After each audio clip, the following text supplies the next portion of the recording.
Welcome back to the newspaper review this morning. Before we went on the break, I told you we'll be talking about the World Education Day. January 24 has been declared the World Education Day. And I have with me a guest this morning. Good morning and welcome to the newspaper review. Good morning.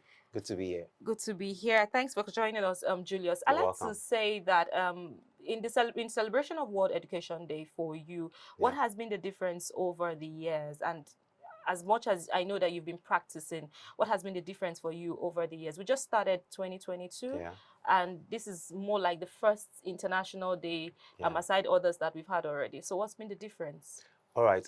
Good morning, everyone. So I would say the difference for me has been how we are recovering from the coronavirus pandemic, which shut out a lot of young people from school, and I mean a lot of people out of school. Even till date, the numbers are still increasing somehow.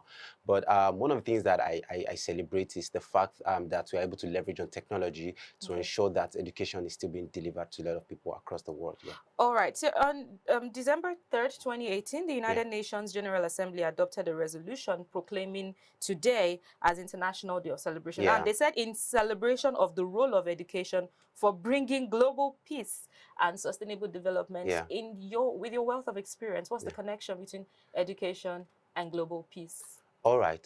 According to Mahatma Gandhi, the great Mahatma Gandhi, he said, for us to truly achieve peace or to achieve true peace in the nation, we have to begin with the children, which means that education is the tool we can use to effectively communicate the word peace to people. As you know that in Nigeria today, we have more than 150 or 1,000 ethnic groups, people with different ideology, cultural differences, background differences, difference in religions and all of that. I mean, one of the only way we can achieve, a more peaceful society is through the use of education as a tool for transformation. Okay, now that we mentioned peace, let's get into some recent news that has to do with bullying. I don't think bullying started today. No. But in the news, it's been on the rise. It's been different lately, up to the point that we have some cases of people losing their lives. Now, students losing their lives. Yes, true. Yeah. So how is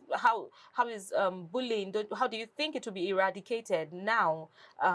In our schools, do you think it can be eradicated? Yes, first of all? I think it can be eradicated. I mean, it's something that is not impossible. But one of the things we need to understand is what are the major causes of bullying in schools. We have anxiety from students, peer pressure,